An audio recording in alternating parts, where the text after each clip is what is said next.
Sejak adanya pandemi COVID-19, banyak sekali dampak yang ditimbulkan oleh pandemi ini, baik dari segi ekonomi, politik, sosial maupun budaya, semua merasakan dampaknya. Dari segi ekonomi, ternyata pandemi ini juga meningkatkan angka pengangguran di Indonesia. Padahal dalam kenyataannya, 5 tahun ini, pemerintah terbilang sukses untuk menekan angka kemiskinan dan pengangguran. Karena hadirnya COVID-19 menyebabkan perekonomian di Indonesia semakin terpuruk. Adapun faktor penyebab pengangguran di era COVID-19 yaitu 1. Banyaknya perusahaan-perusahaan yang menutup ataupun ditutup operasionalnya sehingga mendorong perusahaan tersebut memihak karyawan-karyawannya di mana salah satu penyebab pengangguran ialah PHK. 2. Adanya rasa takut yang tinggi dan aturan pemerintah untuk di rumah saja selama pandemi membuat masyarakat terbatasi dalam bekerja ataupun melakukan usaha sehingga mereka lebih memilih menganggur dan bahkan terpaksa harus menganggur karena aturan tersebut. Yang ketiga, adanya lockdown atau PSBB membuat pengguna barang dan jasa atau pelanggan sepi sehingga mengakibatkan usaha-usaha di bidang ekonomi tertutup dan menyebabkan mereka menganggur. Untuk lebih jelasnya, kita simak yuk apa itu pengangguran. Pengangguran yaitu di mana seseorang yang sedang mencari pekerjaan atau sedang mempersiapkan usaha atau seseorang yang tidak mencari pekerjaan karena mereka merasa tidak mungkin mendapatkan pekerjaan. Adapun jenis-jenis pengangguran yaitu jenis-jenis pengangguran berdasarkan penyebabnya. Yang pertama, pengangguran struktural. Perubahan ini memerlukan keterampilan-keterampilan baru untuk menyesuaikan dengan perubahan. Pengangguran jenis struktural ini terjadi ketika tenaga kerja tidak dapat mengikuti keterampilan yang diminta karena adanya perubahan struktur ekonomi. Yang kedua, pengangguran friksional. Pengangguran friksional ini terjadi karena adanya sebuah kesulitan, yaitu mempertemukan pencari kerja dengan lowongan pekerjaan. Pengangguran friksional ini terjadi karena banyak hal.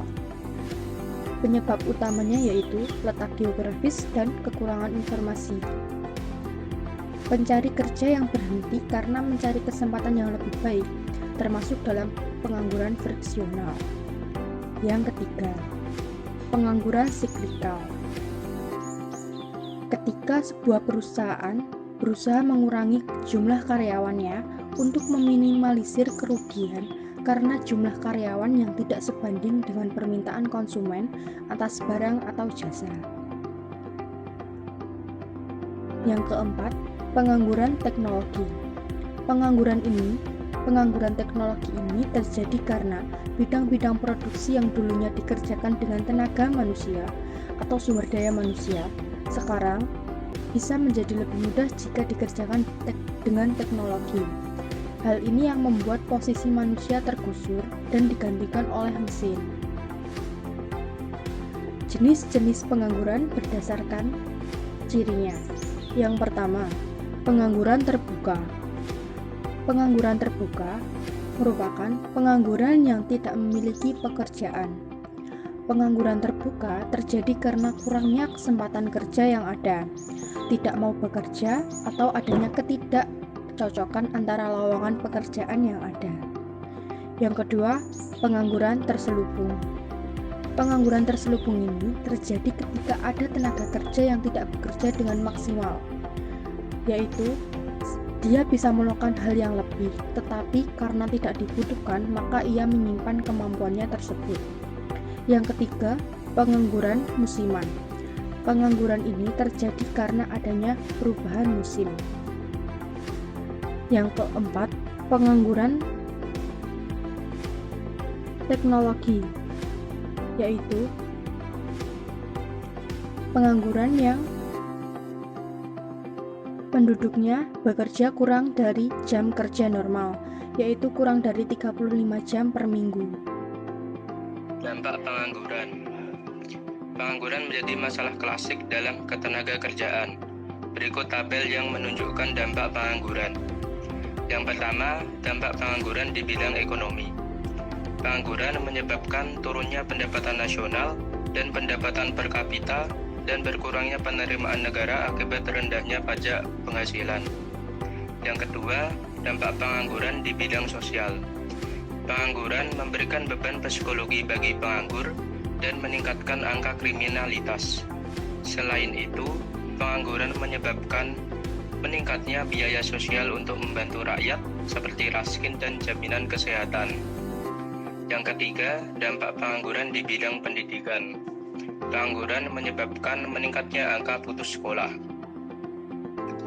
Kebijakan pemerintah. Yang pertama, pelatihan kewirausahaan. Program ini melibatkan penanaman dan pengembangan keterampilan wirausaha pada orang yang tertarik untuk menjadi wirausahawan. Program ini dimasukkan dalam kebijakan pemerintah karena pada era ini, masyarakat membutuhkan kreativitas agar terhindar dari pengangguran. Hal yang pasti bisa dilakukan adalah dengan berwirausaha. Dengan begitu, pelatihan kerja juga merupakan salah satu cara untuk mengatasi pengangguran di Indonesia. Terlebih lagi, banyaknya masyarakat usia produktif di Indonesia merupakan potensi yang baik. Hal ini harus dimanfaatkan sebaik mungkin dengan memberikan pendidikan yang berkualitas hingga tingkat perguruan tinggi. Program ini juga diperlukan untuk masyarakat yang ingin mengembangkan keterampilan atau hobinya. Program ini dapat menciptakan peluang untuk mencetak pekerja-pekerja yang memadai, baik dari segi kualitas maupun kuantitas. Yang kedua, program transmigrasi. Program yang dibuat pemerintah Indonesia untuk memindahkan penduduk dari suatu daerah yang padat penduduk ke daerah yang belum padat penduduk. Transmigrasi menjadi kebijakan pemerintah yang sangat penting dalam upaya mengatasi pengangguran. Program transmigrasi menjadi sangat penting karena apabila terlalu banyak jumlah penduduk di suatu daerah, hal itu juga akan membuat lapangan pekerjaan menjadi penuh ataupun bahkan kekurangan lapangan pekerjaan. Dengan melakukan transmigrasi, akan terjadi keseimbangan porsi untuk mendapatkan lapangan pekerjaan di berbagai daerah. Di sini ada beberapa kebijakan pemerintah untuk mengatasi pengangguran di negara kita. Yang pertama, di sini diwajibkan belajar selama 12 tahun. Karena pendidikan itu sangat penting untuk memberikan ilmu pengetahuan dan pembentukan karakter pribadi dan sebagainya. Maka dari itu, pemerintah memberikan program wajib belajar selama 9 tahun, dimulai dari SD 6 tahun, SMP 3 tahun, dan SMA selama 3 tahun. Tujuannya adalah merangsang aspirasi pendidikan orang tua dan anak yang pada gilirannya diharapkan dapat meningkatkan produktivitas kerja penduduk secara nasional. Yang kedua, di sini ada yang disebut program padat karya. Apa sih yang dimaksud dengan program padat karya? Yang dimaksud dengan program padat karya itu adalah kegiatan pembangunan yang lebih banyak menggunakan tenaga manusia jika dibandingkan dengan tenaga mesin.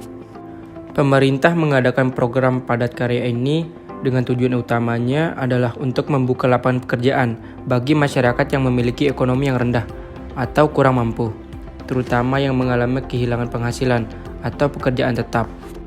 Salah satu contoh bentuk dari program padat karya itu adalah pekerjaan konstruksi, seperti perbaikan jalan, saluran, dan pembuatan jalan. Itu tidak sepenuhnya menggunakan tenaga mesin, tetapi tetap dengan menggunakan tenaga manusia. Yang ketiga yaitu pemberdayaan masyarakat. Pemberdayaan masyarakat itu adalah upaya pengembangan kemandirian masyarakat dengan meningkatkan pengetahuan, sikap, keterampilan, perilaku, kemampuan, kesadaran, serta memanfaatkan sumber daya.